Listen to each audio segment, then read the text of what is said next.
Hi friends, welcome to our channel. இன்றைக்கி நம்ம பார்க்க போகிற ரெசிபி என்ன பார்க்க போகிறோன்னா பஜ்ஜி மாவு எப்படி செய்யணுன்றது பார்க்க போகிறோம்.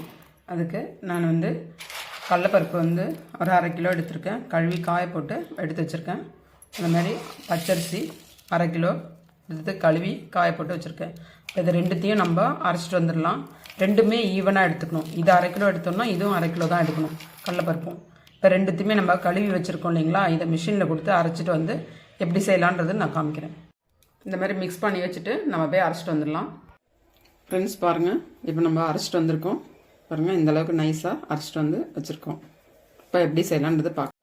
இப்போ நம்ம ஒரு 3 ஸ்பூன் எடுத்துக்கலாம். அரைச்ச மாவை நம்ம 3 ஸ்பூன் எடுத்துருக்கோம். இப்போ நம்ம பிரெட் பஜ்ஜி செய்ய போகிறோம். 1/2 ஸ்பூன் மிளகாய்த்தூள், 1/4 டீஸ்பூன் மஞ்சள் தூள், தேவையான அளவுக்கு உப்பு, இது கூட கருவேப்பிலை கட் பண்ணி வச்சுருக்கோம், அதையும் போட்டுக்கலாம். இப்போ எல்லாத்தையும் தண்ணியில் போட்டு நம்ம நல்லா செஞ்சுக்கலாம். இப்போ நம்ம டிப் பண்ணி எடுக்க போகிறோம் ப்ரெட்டு. அந்தளவுக்கு நம்ம கலந்து வச்சுக்கலாம். ரொம்ப தண்ணியாக இல்லாமல்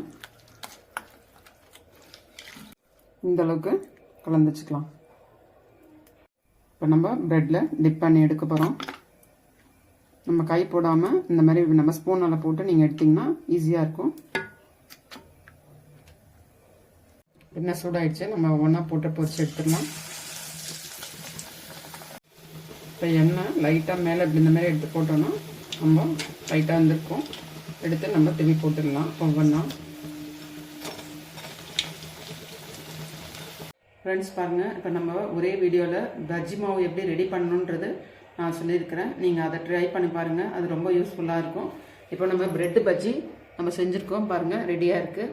இது நீங்களும் ட்ரை பண்ணுங்கள், என்ஜாய் பண்ணுங்கள், லைக் பண்ணுங்கள், ஷேர் பண்ணுங்கள். ஹைடெக் ரெசிபி சேனலுக்கு மறக்காமல் சப்ஸ்கிரைப் பண்ணிவிடுங்க. Thank you friends.